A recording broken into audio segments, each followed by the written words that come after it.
तो नमस्कार दोस्तों, कैसे हैं आप लोग। उम्मीद करता हूँ आप लोग अच्छे होंगे। तो इस वीडियो के माध्यम से मैं बताने वाला हूँ कि आप अपने आधार कार्ड में date of birth limit cross को कैसे ठीक कर सकते हैं। कई सारे व्यक्तियों को डेट ऑफ बर्थ में लिमिट क्रॉस हो जाता है और उस समस्या के लिए वो परेशान हो जाते हैं। मैं पहले आपको बता देना चाहता हूँ कि आधार कार्ड में जो date of birth limit cross होता है वो कैसे होता है।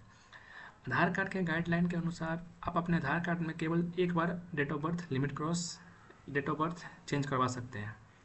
दूसरी बार आपको करवाने के लिए आपको कुछ प्रक्रिया से गुजरना पड़ता है। तो उस प्रक्रिया के बारे में कई लोगों को पता नहीं होता है, जिसके कारण वो परेशान हो जाते हैं और उनका अपडेट नहीं हो पाता है और कई सारे उनके साथ साथ समस्या उत्पन्न हो जाती है।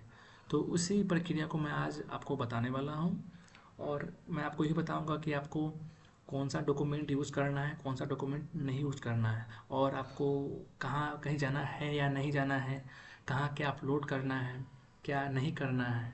तो मैं सभी जानकारी आपको इस वीडियो के माध्यम से देने वाला हूँ। तो चलिए शुरू करते हैं। पहले मैं आपको बता देना चाहता हूँ कि अपने आधार कार्ड में डेट ऑफ बर्थ लिमिट को ठीक करने के लिए सबसे पहला काम आपके पास जन्म प्रमाण पत्र होना चाहिए। जन्म प्रमाण पत्र होने के बाद आपके पास अगर 10th का मार्कशीट है तो वो भी ठीक है, नहीं है तो कोई बात नहीं। दूसरा डॉक्यूमेंट हो गया सेल्फ डिक्लेरेशन फॉर्म, जिसमें साफ साफ शब्दों में लिखा होता है कि मेरे आधार कार्ड में गलती से मेरा डेट ऑफ बर्थ चेंज हो गया है, जिससे मुझे दोबारा चेंज करवाना है।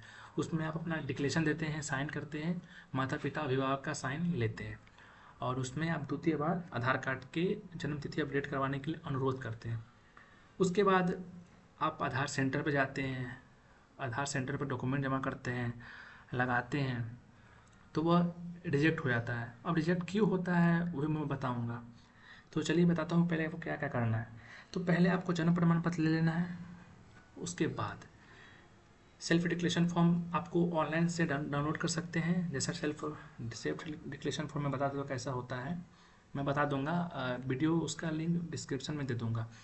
उसके बाद आपके पास जन्म प्रमाण पत्र, this document is very important this time.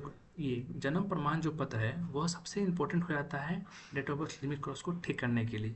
अब कई व्यक्तियों को डेट ऑफ बर्थ में लिमिट क्रॉस होता है और कई व्यक्तियों को नाम में हो जाता है, किसी को जेंडर में ही हो जाता है। तो जेंडर में और नाम का भी सेम प्रक्रिया हो सकता है, बस उसका टाइप चेंज हो जाता है।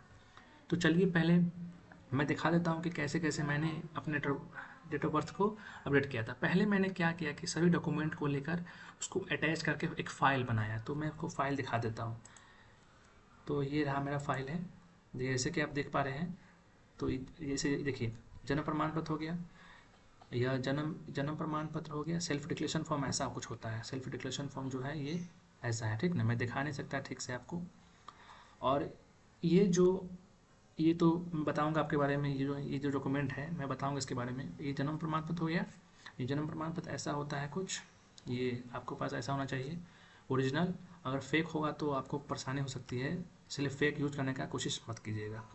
ऐसा होता है। उसके बाद इस पर यहाँ जन्म तिथि सब लिखा होता है। और सेल्फ डिक्लेरेशन फॉर्म मैं बताता हूँ कैसा होता है। सेल्फ डिक्लेरेशन फॉर्म ऐसा होता है, ठीक ना, स्व घोषणा पत्र ऐसा होता है, ठीक है। तो ये हो गया डॉक्यूमेंट, दो डॉक्यूमेंट मैंने बताया आपको। अब तीसरा डॉक्यूमेंट के बारे आ जाता है। अब इन दोनों डॉक्यूमेंट को लेकर आपको आधार सेंटर पे जाना है। आधार सेंटर पे कहना है सब उनसे कि मेरा date of birth limit cross हो चुका है, जिसके लिए आप इसे date of birth limit cross के सेक्शन एब्सेक्शन केस में आता है ये, तो उसमें अटैच करके दोनों फाइल को आप अपलोड कीजिए और मेरा date of birth limit cross कीजिए। और जो एक बात और सुनिए, यहाँ आपको अपने आधार सेवा केंद्र पे जाना है, ना कि किसी साइबर कैफ़े के पास जाना है। साइबर कैफ़े हो जाता है जो, और सारे बाकी लोग जो खोले होते हैं दुकान, उसके पास भी नहीं जाना है। आपको अपना डिस्ट्रिक्ट का आधार सेवा केंद्र खोजना है, जो बड़ा ऑफिस होता है, उसमें जाना जाना होगा, तभी आके यह हो पाएगा। अगर आप यहाँ जाते हैं साइबर कैफ़े पर तो वो कभी नहीं कर पाएगा वैसे काम। तो पहले आपको जाना है आधार केंद्र पर, दोनों को। वो आप उसको कहिएगा कि डिलीवर करो से, वो अपने सब प्रक्रिया समझा देंगे, आपको दे देंगे। फिर आपको देने के बाद क्या करेंगे कि आपके पास देखिए कौन कौन सा आपके पास डॉक्यूमेंट होगा। आपके पास एक डॉक्यूमेंट ये आ जाएगा, दूसरा डॉक्यूमेंट आपके पास ये होगा, हुआ देना पड़ेगा। फिर आपको दूसरा डॉक्यूमेंट ये हो जाएगा और ये हो जाएगा और तीसरा डॉक्यूमेंट ये हो जाएगा। तो तीनों आपका, ये आधार कार्ड को अपना जो होता है वो निकाल लेना है आपको ऐसा। तो इस सभी डॉक्यूमेंट को आपको एक जगह अपलोड करना पड़ता है। मैं बताता हूँ कहाँ अपलोड करना पड़ेगा। जैसे कि आप क्रोम पर, जैसे कि इस पर खोलिएगा और यहाँ सर्च कीजिएगा UIDAI,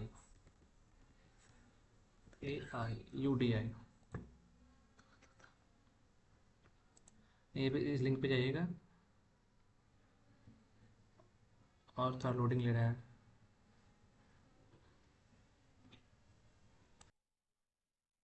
तो इस वेबसाइट का आकर आने के बाद इसको आपको लिखना है गेट आधार। ये UID का ऑफिशियल वेबसाइट है, इस पर क्लिक करना है। इस पर क्लिक करने के बाद देखिए आप सीधे नीचे आ जाइएगा यहाँ, और यहाँ देखिए यहाँ एक टोल फ्री नंबर है, और यहाँ इसके नीचे देखिए ईमेल आईडी है। इस ईमेल आईडी पर आपको सब अपना विवरण लिख के उनको मेल करना है। पहला बात, इस पर ईमेल आईडी को कॉपी करके इस पर मेल करना है आपको। जैसे मैं बता देता हूँ कैसे करना है इसको। जैसे कि को मेल कैसे करना है मैं बता देता हूँ।